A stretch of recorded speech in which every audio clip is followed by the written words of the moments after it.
السلام علیکم ورحمۃ اللہ وبرکاتہ۔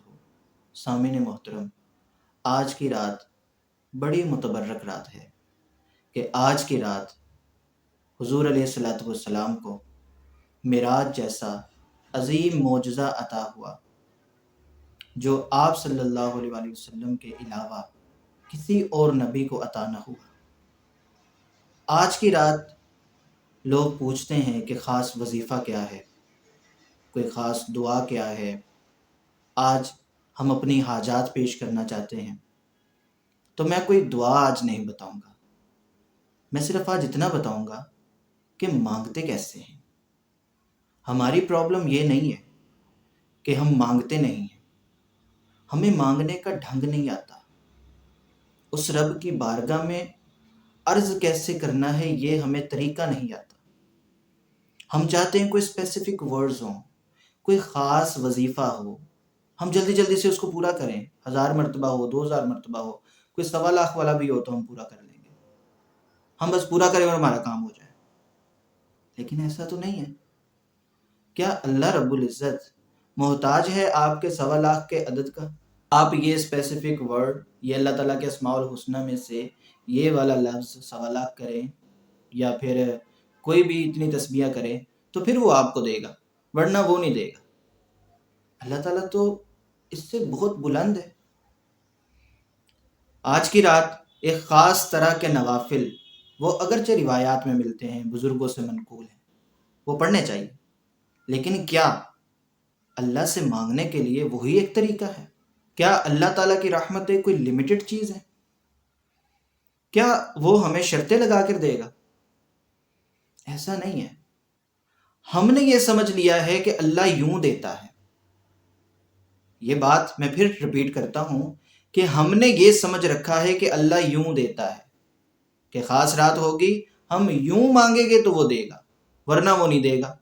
ہم یوں نفل پڑھیں گے تو وہ دے گا، ورنہ وہ نہیں دے گا۔ ہم یوں کر کے عربی کے کلمات دہرا کے دعائیہ کلمات پڑھیں گے تو وہ دے گا، ورنہ وہ نہیں دے گا۔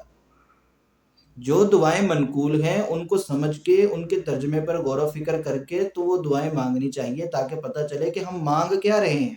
لیکن کثیر تعداد ایسی ہے کہ جو عربی ورڈز کے میننگز نہیں جانتے۔ ان کو بس یہ پتا ہے کہ اگر یہ لائنیں پڑھوں گا نا تو میرا کام ہو جائے گا۔ آگے ان لائنوں کا مطلب کیا ہے اور یہ کہاں سے ہمیں ملی ہیں وہ ان کے سردرد نہیں ہے، وہ جاننا ان کے لیے ضروری نہیں ہے۔ حالانکہ ایسا نہیں ہے۔ ہمیں اپنے آپ کو تبدیل کرنا ہوگا۔ پیارے آقا صلی اللہ علیہ وآلہ وسلم نے ارشاد فرمایا کہ تم اپنے رب کے بارے میں جیسا گمان رکھو گے وہ ویسا ہی ہے۔ ہم نے اپنے رب کے بارے میں کیا گمان کر رکھا ہے؟ ہماری بس شادی نہیں ہو رہی تو یہ پڑھنا ہے تاکہ شادی ہو جائے۔ ہمارا جو مال ہے اس میں فراوانی نہیں ہو رہی، کاروبار ذرا ہلکا پھلکا سا چل رہا ہے، بس وہ تھوڑا سا زیادہ ہو جائے۔ بس ایک لمیٹڈ سوچ ہے، مطلب اللہ تعالیٰ نے بس یہی کرنا ہے۔ ارے بھئی مانگنے میں کیوں کنجوسی کرتے ہو؟ ارے کیسے آدمی ہو یار، تم مانگتے ہوئے بھی کنجوس بن رہے ہو۔ ارے زیادہ مانگو، اس کے خزانوں میں کوئی کمی نہیں ہے، وہ جب چاہے جتنا چاہے جس کو چاہے دے سکتا ہے۔ اس کو تمہارے یہ وظیفوں کی بھی ضرورت نہیں ہے۔ تم جب پیدا ہوئے تھے تو کوئی وظیفہ کیا تھا تم نے کہ تم صحیح سلامت پیدا ہو گئے تھے؟ پھر جوان ہوئے، لڑکپن کی عمر گزری، اللہ تعالیٰ نے تمہیں صحت بھی دی اور اعضاء کی سلامتی بھی دی، کون سے وظیفے کرتے رہے؟ یہ بھی تو رزق کی ایک قسم ہی ہے نا۔ تو یہ کیسے ملا؟ اس نے اپنے فضل اور کرم سے عطا کیا۔ لیکن آج جب ہمیں تھوڑا شعور آ گیا تو اب ہم سمجھنے لگے کہ نہیں، اب مجھے یہ خاص چیز چاہیے، اس کے لیے یہ خاص پڑھوں گا تو پھر یہ مجھے مل جائے۔ تو سامعین محترم، میں یہ عرض کرنا چاہوں گا کہ اللہ تعالیٰ کی رحمت کی وسعتوں کو دیکھتے ہوئے اس سے سوال کرے، اس سے جو مانگنا ہے مانگے، بلا جھجک مانگے۔ ارے آپ کو مانگنے میں کیا پرابلم ہو رہی ہے؟ اس سے مانگے۔ اگر نہیں 1.25 لاکھ کوئی عدد پورا ہو رہا تو نہ کریں، ارے ایک مرتبہ پکاریں۔ حدیث میں آتا ہے جو اللہ تعالیٰ کو ایک مرتبہ پکارتا ہے اللہ تعالیٰ 70 مرتبہ لبیک کہتا ہے کہ ہاں میں حاضر ہوں، بتا۔ قرآن ہمیں کیا سکھاتا ہے؟ وہ بتاتا ہے کہ اللہ قریب ہے، دور نہیں ہے۔ ہمیں اسلامی تعلیمات یہی سکھاتے ہیں، وہ سب کچھ جانتا ہے، وہ ہمارے خیالات سے بھی واقف ہے۔ پھر مسئلہ کیا ہے؟ ہمارے اتنے سارے مسائل کیوں ہو رہے ہیں؟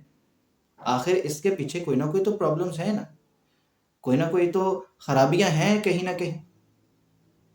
وہ یہی ہے کہ ہماری دعاؤں کا انداز ٹھیک نہیں ہے۔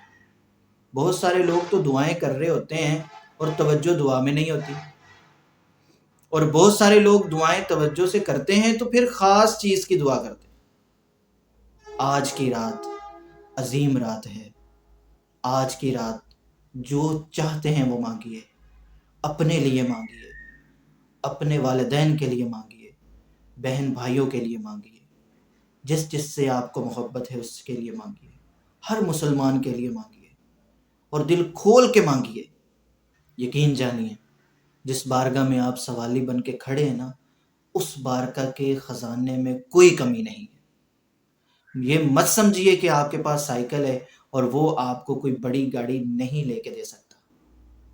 اگر آپ کے پاس سائیکل ہے تو آپ سائیکل کی خیر و برکت کی دعا کرتے ہیں، اچھی بات ہے، لیکن سائیکل کی خیر و برکت کے ساتھ ساتھ آپ گاڑی بھی مانگیں، آپ جو دل کرتا ہے مانگیں۔ ارے مانگنے میں کیا مسئلہ ہے؟ لوگ مانگتے ہوئے بھی شرماتے ہیں، تو نہ شرمائیے۔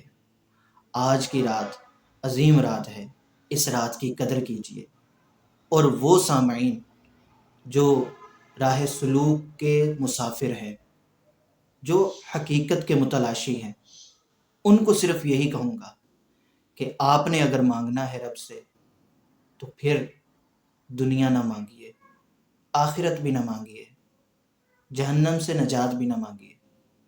آپ نے اگر مانگنا ہے تو رب کو مانگیے، اس کی محبت کو مانگیے، رسول اللہ کی محبت کو مانگیے۔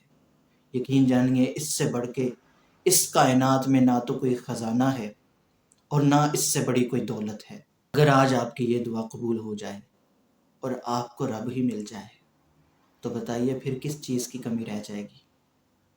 تو مانگیے، جو مانگنا ہے مانگیے، جتنا مانگنا ہے مانگیے، دل کھول کے مانگیے، مانگنے میں کنجوسی نہ دکھائیے۔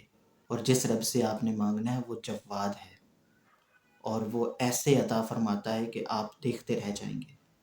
لیکن مسئلہ یہی ہے کہ آپ کا گمان اپنے رب کے متعلق اچھا ہونا چاہیے، کیونکہ جو بندہ اپنے رب کے متعلق جیسا گمان رکھتا ہے وہ اس بندے کے ساتھ ویسا ہی معاملہ کرتا ہے۔ اللہ رب العزت ہم سب سے راضی ہو، آمین بجاہ النبی الامین صلی اللہ علیہ وسلم۔